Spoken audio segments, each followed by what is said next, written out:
लोक प्रशासन एमए पूर्वार्ध के विद्यार्थियों का मैं डॉक्टर संजय सिन्हा स्वागत करता हूं। हम चेस्टर बर्नार्ड के विचारों के बारे में अध्ययन कर रहे हैं।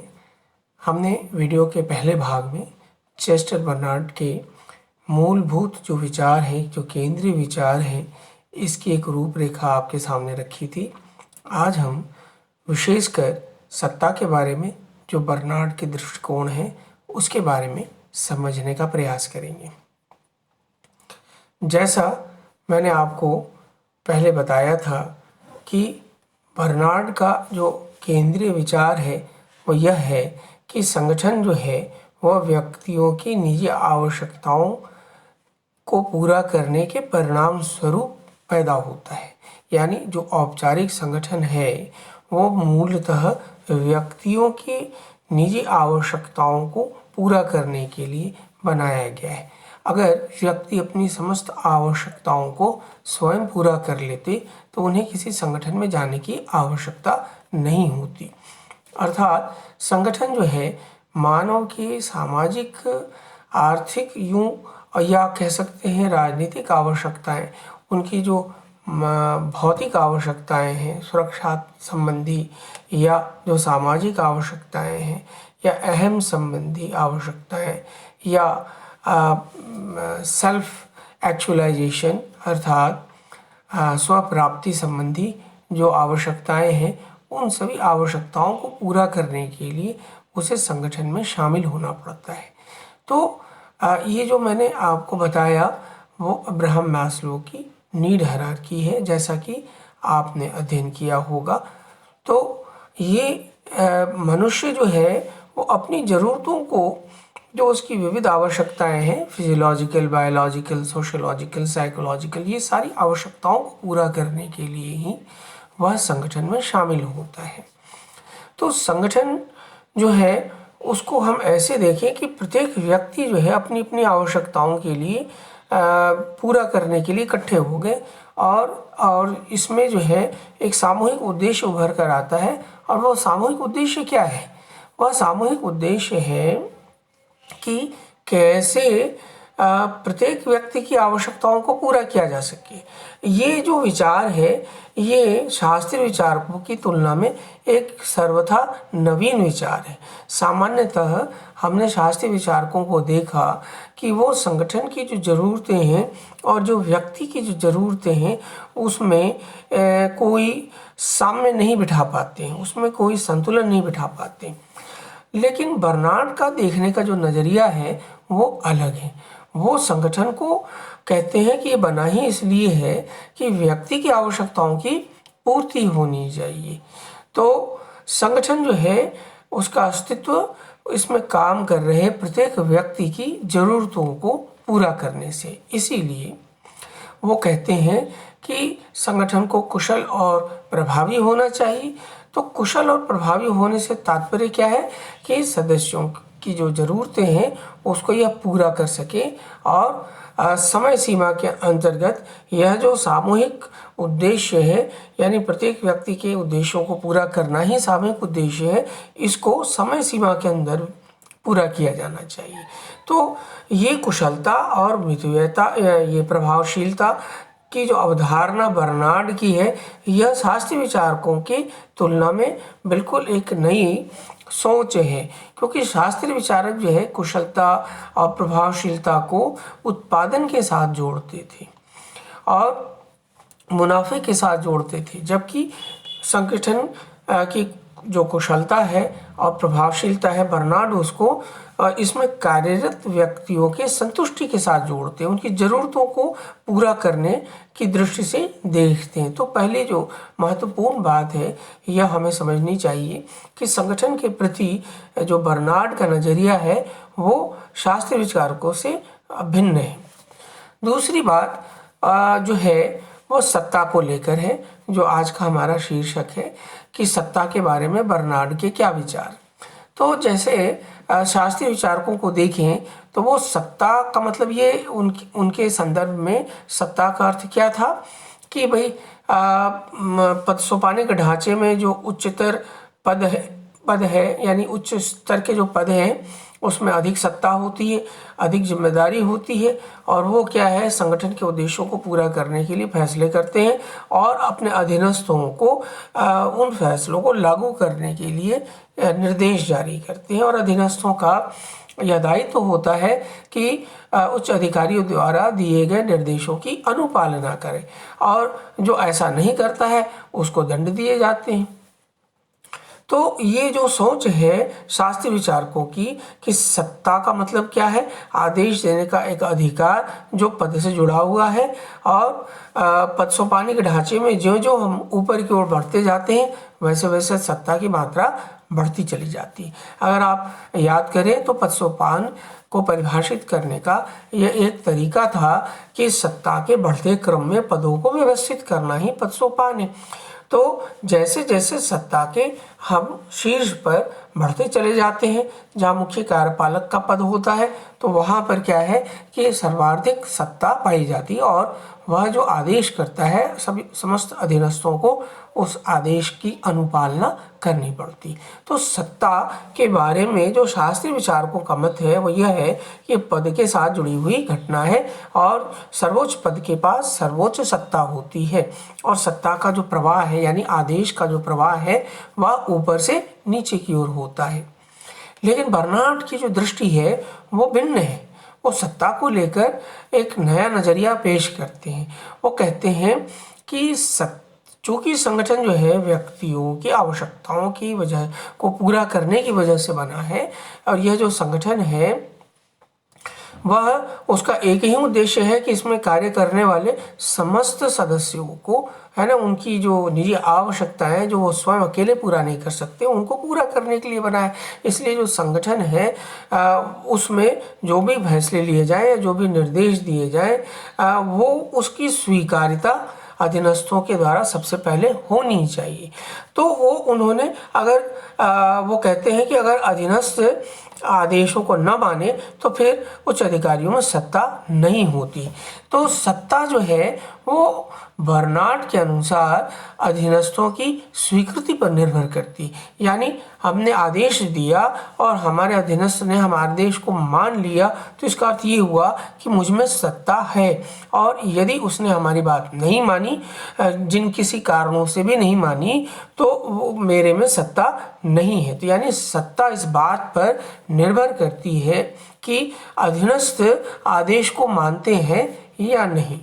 तो ये एक नई सोच थी जो बर्नार्ड की थी। ये शास्त्रीय जो विचारक हैं, चाहे वो फेयोल हों चाहे वो वेबर हों, उनसे बिल्कुल हटकर एक नया दृष्टिकोण है, और इसीलिए जो है एक सोशल साइकोलॉजिकल विचारक के रूप में बर्नार्ड उभर कर हमारे सामने आते हैं। वो एक व्यवहारवादी विचारक के रूप में हमारे सामने आते हैं, क्योंकि मनुष्य के मनोविज्ञान को उन्होंने जो है सत्ता का केंद्रीय विषय बना दिया कि हम अगर आपकी बात मानते हैं तो आप में सत्ता है, और हम क्यों मानते हैं तो हमारे जो सोच है उसके अनुसार आपकी बात मान लेनी चाहिए। यानी हम जो आदेश आप दे रहे हो उसको हम तोल मोल करते हैं, हम अपने सोच के साथ, हमारे अपने मूल्य हैं, हमारी अपनी चीज़ों को देखने का नज़रिया है, उस हिसाब से हम चीज़ों को क्या करते हैं, उसका मूल्यांकन करते हैं और देखते हैं कि ये मानने योग्य है या नहीं।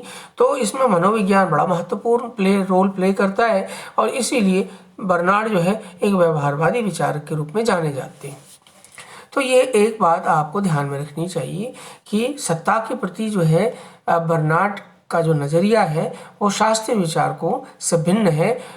वह जो है स्वीकार्यता पर आधारित, यानी अधीनस्थ अगर स्वीकार करते हैं तो उच्च अधिकारी में सत्ता है, नहीं स्वीकार करते तो उच्च अधिकारी में सत्ता नहीं है। यानी कि सत्ता पद से जुड़ी हुई घटना नहीं बल्कि अधीनस्थों की स्वीकार्यता पर निर्भर करती है। तो इसीलिए बर्नार्ड के ये जो विचार है उसको हम उल्टे पेंदे का सिद्धांत भी कहते हैं। सत्ता के प्रति उल्टे पेंदे का सिद्धांत, यानी अगर अधीनस्थ जो है वो आप पद सोपानी ढांचे में नीचे होते हैं और उच्च अधिकारी ऊपर होता है, तो इसको आप उल्टा कर दीजिए।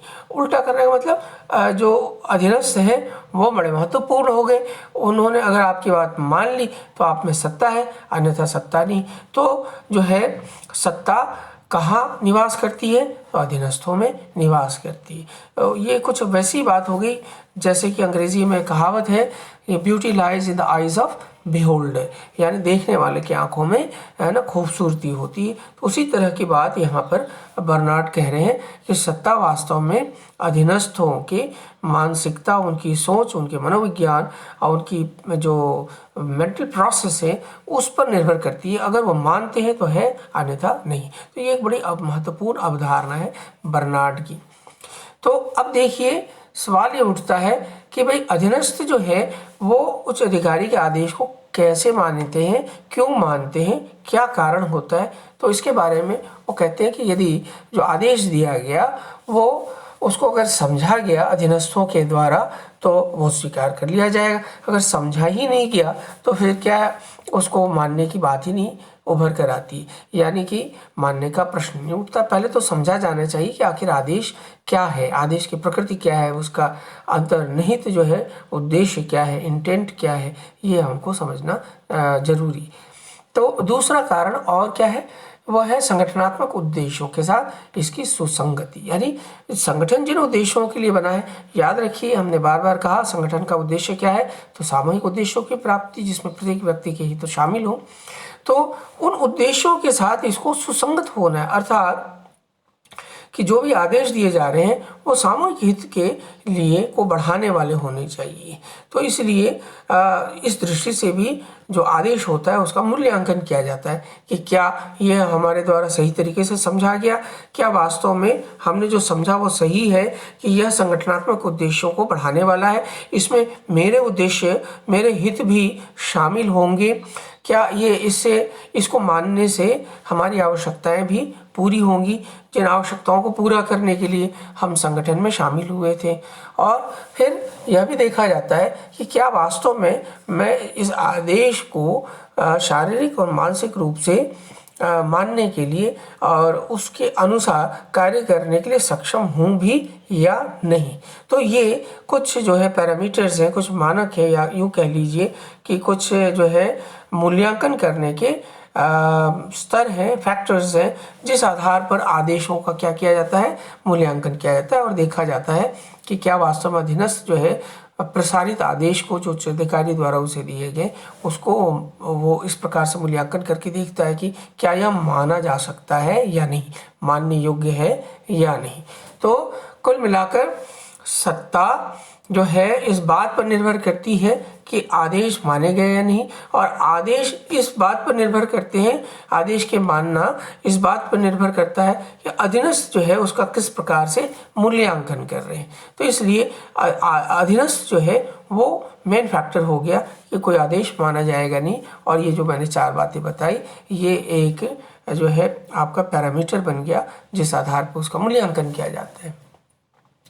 तो ये सारी बातें बड़ी एक नई सोच थी जो बर्नार्ड ने संगठन के गत्यात्मकता को, डायनामिक्स को, या संगठन में जो घटनाएं घटती हैं, आदेश देना और माना जाना, ये इसको समझने में उसने एक नया दृष्टिकोण जो है हमें दिया है।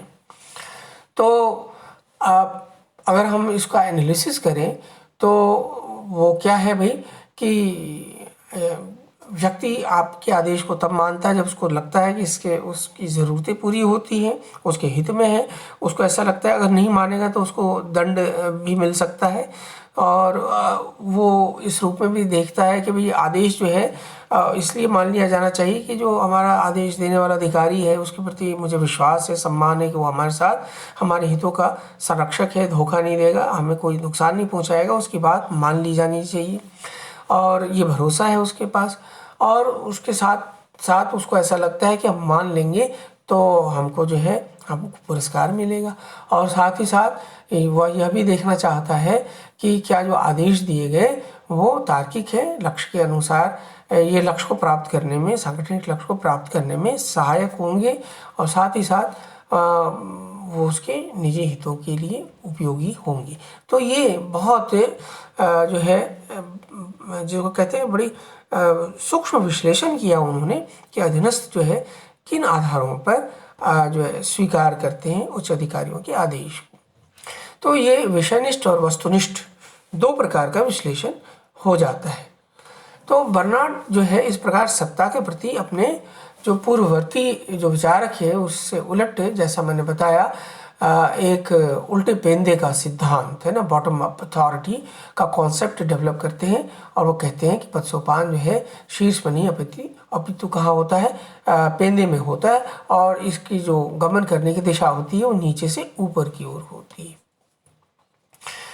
तो इसके साथ जुड़ी हुई एक और बात कही जा सकती है कि भाई उन्होंने पोस्ट के साथ नहीं, पोजीशन के साथ नहीं, बल्कि पर्सन जो है, जो आदेश देने वाला व्यक्ति है, उसके इंटेंशन क्या है, उसके आदेश वो जो दे रहा है, उस आदेश के अंतर्निहित गुण क्या है, उस पर आदेश की स्वीकार्यता जो है निर्भर करती है। तो ये एक बड़ी जो है कमाल की बात थी जो बर्नार्ड ने रखी सत्ता के विश्लेषण के संदर्भ में, जो कि शास्त्रीय विचारकों से बिल्कुल भिन्न थी।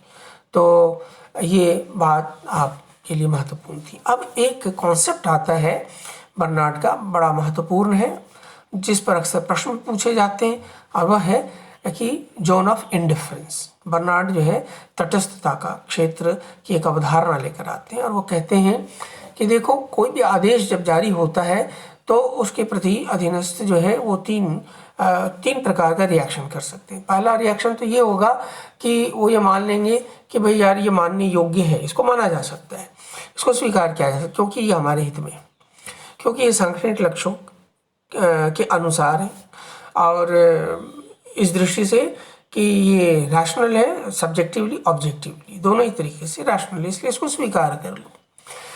कई बार वो उनको लगता है कि नहीं तो ये हमारे हित में है, न ही संगठन के हित में, तो वो बिल्कुल मना कर देते हैं, वो उसको अस्वीकार करते हैं। तो स्वीकार और अस्वीकार दो क्लियर कट पोजीशंस आते हैं। और एक तीसरी स्थिति होती है जिसको उन्होंने तटस्थता का क्षेत्र कहा। तो उसमें क्या होता है कि वो संभावना बन जाती है 50-50 की, यानी 50% माने जाने की, 50% नहीं माने जाने की, यानी एक असमंजस की स्थिति होती है कर्मचारियों के लिए, अधिकारी अधीनस्थों के लिए, कि उच्च आदेश को माना जाए या नहीं। तो वो जो स्थिति होती है उसको उन्होंने जोन ऑफ इंडिफरेंस कहा। और इंडिफरेंस क्या है कि हम जो है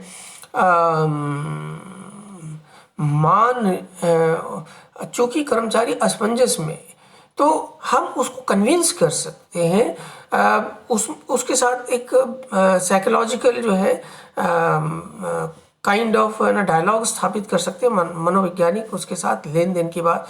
अच्छा ठीक है, तुम असमंजस में, कोई बात नहीं, हम तुमको जो है तुम्हारे हित के लिए ये तुमको बदले में देंगे, यानी एक प्रकार का प्रलोभन देंगे। तो अगर हम प्रलोभन देंगे तो वो जो है अच्छा ठीक है, हम तैयार हैं आपके आदेश को मानने की। यानी कुछ चीज़ें ऐसी होती हैं, कुछ निर्देश आदेश ऐसे होते हैं जो असमंजस पैदा करती है, तो वहाँ पर वो जो है हाँ देखेंगे, सोचेंगे, करेंगे, उसके अंदर मोटिव नहीं है कि आदेश को मान लिया जाए। तो ये एक नई प्रकार की स्थिति है, ना तो ये स्पष्ट रूप से मना करता है, ना स्पष्ट रूप से स्वीकार करता है, बल्कि वो असमंजस में। तो इस जो प्रकार के जो निर्णय होते हैं उसको उन्होंने जोन ऑफ इंडिफरेंस कहा, तटस्थता का क्षेत्र कहा। और यही वो क्षेत्र है जहाँ पर मुख्य कार्यपालिका का एक प्रमुख जो है रोल, भूमिका उभर कर आती है कि वह ऐसे निर्णयों के प्रति अधीनस्थों के स्वीकार्यता को कैसे बढ़ाए। और इसी के लिए उन्होंने दो अवधारणाएं रखी कि हम प्रलोभन के द्वारा उनको जो है उनकी स्वीकार्यता के क्षेत्र को बढ़ा सकते हैं, उनकी तटस्थता के क्षेत्र का जो है उन्मूलन करके स्वीकार्यता क्षेत्र में को बढ़ा सकते हैं। और इसके लिए उन्होंने सामान्य और विशिष्ट प्रलोभनों की बात की, यानी कि हम ऐसे क्षेत्र में फंसे हुए जो लोग हैं कि हम उसको आदेश को माने या नहीं माने, तो इसके लिए उन्होंने कहा कि अगर हम प्रलोभन देंगे तो निश्चित रूप में उनकी स्वीकार्यता बढ़ जाएगी। तो converting the zone of indifference into the zone of acceptance is the real challenge of है ना चीफ एग्जीक्यूटिव। और बर्नार्ड इसके लिए मुख्य कार्यपालिका को सलाह देते हैं, परामर्श देते हैं। वो परामर्श क्या है कि आप जो है सामान्य और विशिष्ट प्रलोभनों का प्रयोग करें। अब सामान्य प्रलोभन क्या है, विशिष्ट प्रलोभन क्या है, क्या इनको समान रूप से लागू किया जा सकता है, क्या ये सबके लिए जो है इंसेंटिव का काम करें, इस पर चर्चा हम अगले वीडियो में करेंगे। आज इतना ही, धन्यवाद।